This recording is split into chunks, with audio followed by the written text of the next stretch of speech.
哎，终于来了，兄弟们！我们这跟 BOSS 私奔去外星享乐、杀伐果断的慈爱勇者高斯奥特曼的国代变身器套装。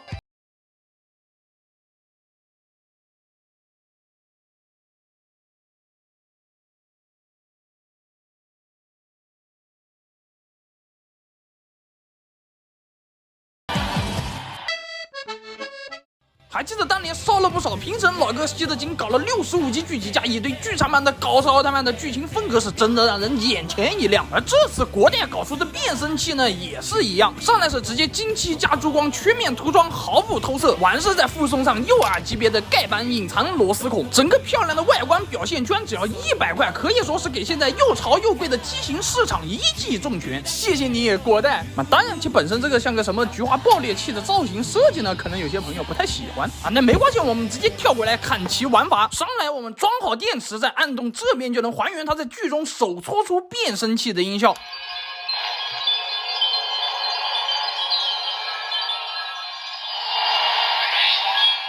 接着咱们来玩这真假美猴王啊，在这3个凸起中呢，找到一个是按钮的那个，再按动它并大喊 Cosmos。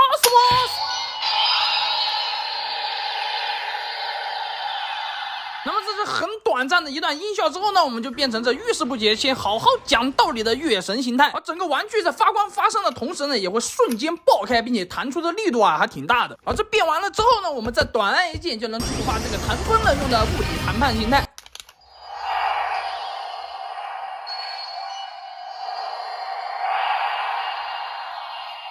然后咱们继续按动就能加大火力，变成这个日食形态。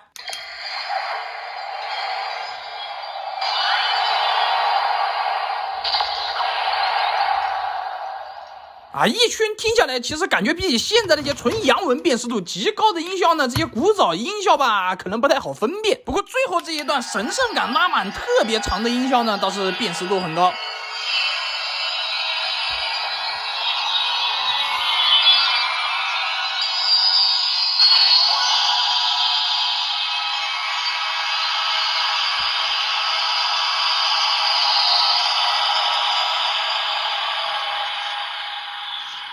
好了，那么除去 TV 中登场的这4个形态之外，它还有剧场版之中啊头都给你打爆掉的这2个强化形态，以及这个直接出手把小贱人吓得润了的雷杰多的音效。那么这些呢，就全部是通过长按 A 键来触发他们的变身了。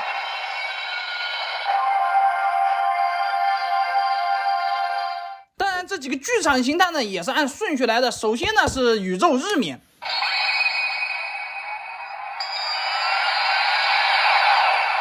然后再是这个未来形态，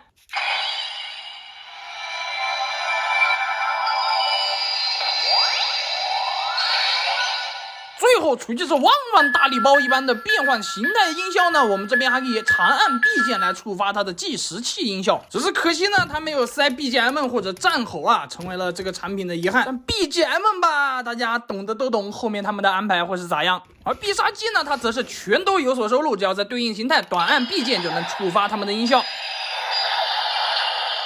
不过这必杀太多了，咱们就全部放到票，大家可以去听。好了，最后总结，虽然感觉高斯的人气没有那么高，但只要100块，如此之高的性价比是真的玩了之后做梦都会笑。OK， 也是希望喜欢的大家可以来个点赞，点赞过1万，后面国代做啥咱录啥，我们下期视频再见。